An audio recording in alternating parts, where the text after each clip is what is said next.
at the opera tonight. Right, so for March's show of the month, we being taking my mom and I, because her birthday's later this month, so a little early gift. We're gonna go see, I'm gonna pronounce this wrong, Eugene Onegin, I don't know.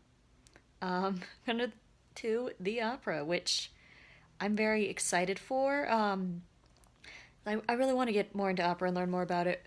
When I was a kid, I was I was trying to become an opera nerd. Like I'd be 10 or 11 and watch like PBS opera, and I think around that time was the only time I've ever been to the opera. But um going tonight, and I'm not really super familiar with this one, but it's Tchaikovsky and I love Tchaikovsky, so it will be a great time. Also, by the way, there was a show of the month for February, but I was smart and accidentally deleted it. But last month's show was Hedwig and the Angry Inch at the Pinch and Ouch Theater in Southeast Atlanta. And that was really amazing, and I'm really sad that I deleted that video.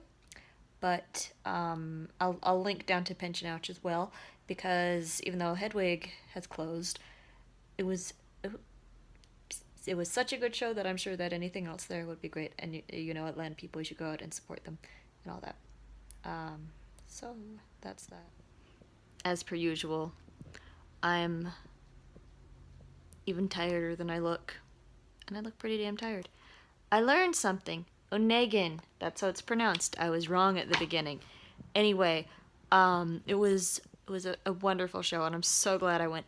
I'm gonna start with the positives. The big positive is visually, it was flipping amazing. Just costumes, set design, the lighting design. I know nothing about lighting design. Like, of all the elements of technical theater, I know nothing about lighting design, but I can tell you, I really appreciated the lighting design, because they did it so it was like warm yet high contrast, so it really had this nice candlelight look, which is what it would have been in the early 19th century when it was set. And then also, they did cool stuff with projections. That's something I've been seeing more of in theater in general, is more use of projections for the backdrop, which I know some people who are professional matte painters who probably take issue with that, but there's still something really neat about when it's supposed to be like a sunrise scene, and the backdrop, it's not just like your landscape with the sunrise, but it has the actual light coming off of it and hitting the stage. It's really cool. I love that. There were some little moments that I really appreciated. So the Lenski, I'd have to look to see who the singer's name was. So he had tore up his throat and was doing this thing where like the understudy was far stage right, but he was on stage and like marking it and acting through it, and as my mother said, doing the Milli Vanilli thing. And I thought that was an interesting choice. My mother said, of course, now why didn't they just have the understudy in for him? But when at the curtain speech, when they were first saying that that's what was happening, now my first thought was, hey, Rent Live, there's one option. I guess it would have been the opposite, but yeah, look, one way to use the understudy, Rent Live, and it worked surprisingly well. But then my mom did say that, and I was wondering why didn't they use the understudy on stage, and we were guessing, and we're wondering maybe something with contract, or if he didn't know the blocking. There, spoiler alert. I said spoilers if it's over 100 years old, but maybe with the dual scene, the understudy wasn't solid enough to where you could do it safely. I don't know. We're speculating. But again, point taken. Hey, Rent Live. Should have done something like that. Anyways, I do have a couple of other little critique things. Oh no, before I do critique things, I have one more positive thing. See, my brain is all over the place. I'm so tired. I normally go to bed at like 9 and it's almost midnight.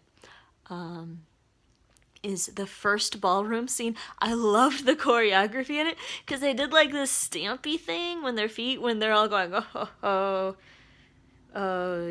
Eugene is such a rascal, like that whole scene. And then there were like the stompy thing with their feet. And as an Irish dancer, I appreciate when the percussive sound of the feet is a part of an essential part of the choreography. I loved it. But now, okay, on to the critical things. So, one of the things that I feel separates like good opera from great opera is if it's great, then you don't need to look at the subtitles, and because the acting is so strong and the intentions are so clear that you know what's going on. Like that is the goal in opera. Was this goal met tonight? Some of them did. Um, some of them had had lovely voices. I'll put it that way. And then the other critical thing, it's not really something that I can comment on because here, let me tell you my entire vocabulary of Russian. Privyet. До свидания. Da. Нет. But then the people behind me were saying that, talking about like how they're proficient in Russian, but they could hardly understand what they were saying, which is, part of me thinks it's fair, but then part of me is like, all right, I admire anyone who is trying to sing in a language they do not know, and not only sing, but act and tell a story, and on a professional, proficient, fantastic level, like, dang.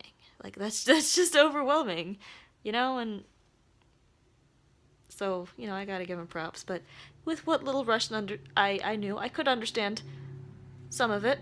Towards the very end, there's a lot of "Nyet, nyet, nyet." So, you know, I only got one word out of it. But it was really fantastic. So I'll put links down below. Hopefully I'll but this uploaded before this show closes, but Atlanta Opera does have a lot of other exciting stuff coming up. And that's it. Have fun. Be safe. I almost dropped my phone. Bye.